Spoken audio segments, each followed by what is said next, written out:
Alright, what's happening, y'all? It's your boy Rico from Street Scores, bringing y'all a Redskins report real quick. Just wanted to talk about how Brandon Scherff getting franchise tag is nothing to panic about. It is not the Kirk Cousins situation, hopefully. Let's get into it.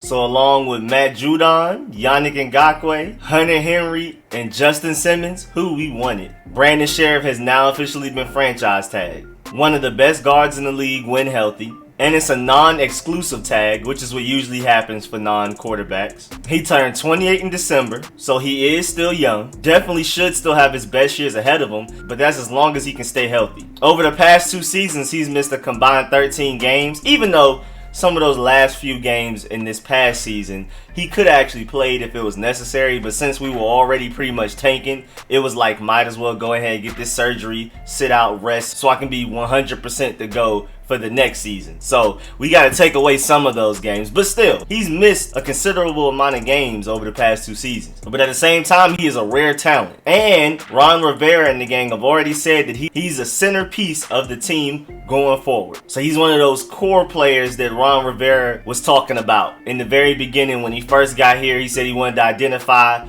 like 3 to 5 core players somewhere around there on each side of the ball that will be the centerpieces for the team, and then they'll work from there to figure out what their team needs are, the priority of those team needs and stuff. So apparently also with them in contract talks with Ereck Flowers, who wants like $10 million a year. And for Brandon Scherff, this franchise tag situation isn't like Kirk Cousins because they're actually really trying to sign him long term. This franchise tag is just pretty much a way to keep him on the team and to not allow him to actually hit free agency, which starts Wednesday. It will get the Redskins more time to figure out a long-term deal. Because if they didn't franchise tag him, he would be an unrestricted free agent this Wednesday, and then everybody will have a chance to get him in the NFL. The Redskins will have just as much of a chance as anybody else in the league. They won't have any advantage. So they franchise tagged him, and at the very least, he can play on this franchise tag this year if they can't figure something out, but they have this entire season to pretty much figure something out. And y'all are probably wondering how much he's worth right now.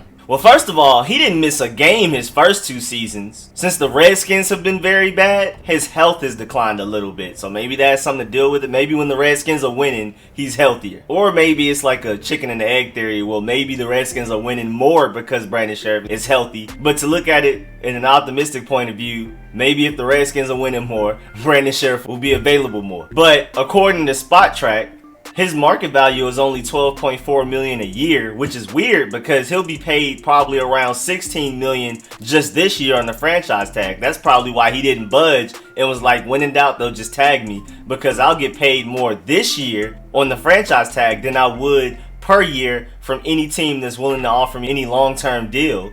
And I might as well bet on myself, take this $16 million this year if nobody's willing to go above that on a per year basis. So he's possibly looking for a deal that's at least $15 million a year, even though his market value is apparently $12.5 million a year. He's an automatic Pro Bowler. I mean, he made the Pro Bowl last season missing 5 games. So you know the talent is there, he just has to stay healthy. He should be an All-Pro very soon if he can play a complete 16 games. The Redskins technically have till July 15th to give him an extension, or Brandon Scherff will have to play on his tag, but at the same time, they can be in talks with him about an extension after July 15th, but they won't be able to make it official until the season ends. But hopefully the Redskins can sign him long-term by July 15th. Trading away Trent Williams will save the Redskins $12.5 million just this year alone. And Alex Smith's $20 million can be gone after this season. So that helps this season and in the future. So maybe if the Redskins can get like a 2nd round pick or something like that for Trent Williams and end up trading him,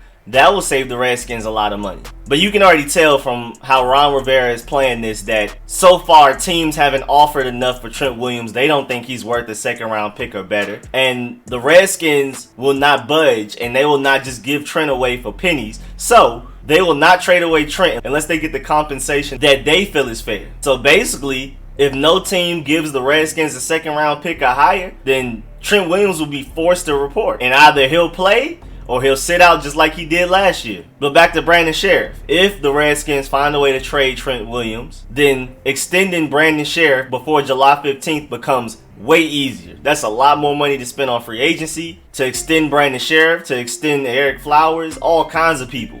And I know things are complicated with how the coronavirus is affecting everything. I'm going to put out a video later on this evening about how the coronavirus has changed NFL regulations and rules and how it's affecting the Redskins personally and stuff like that. I'm going to get that to y'all a little bit later. As far as like meeting with players and scouting, all that type of stuff, free agency, draft, how it's affecting all of that. But yeah, that's basically how Brandon Scherff is hopefully not like the Kirk Cousins situation. It seems like Brandon Scherff wants to be here. It also seems like the Redskins really want him to be here long term. I mean, it was even reported a couple of months ago that Brandon Scherff said that he wants to really be a Redskin for the rest of his career. So hopefully they can really work something out. And that's the end of this Redskins report. Like I said, I'm going to come out with a video later on this evening. I'll catch y'all later. I'm out.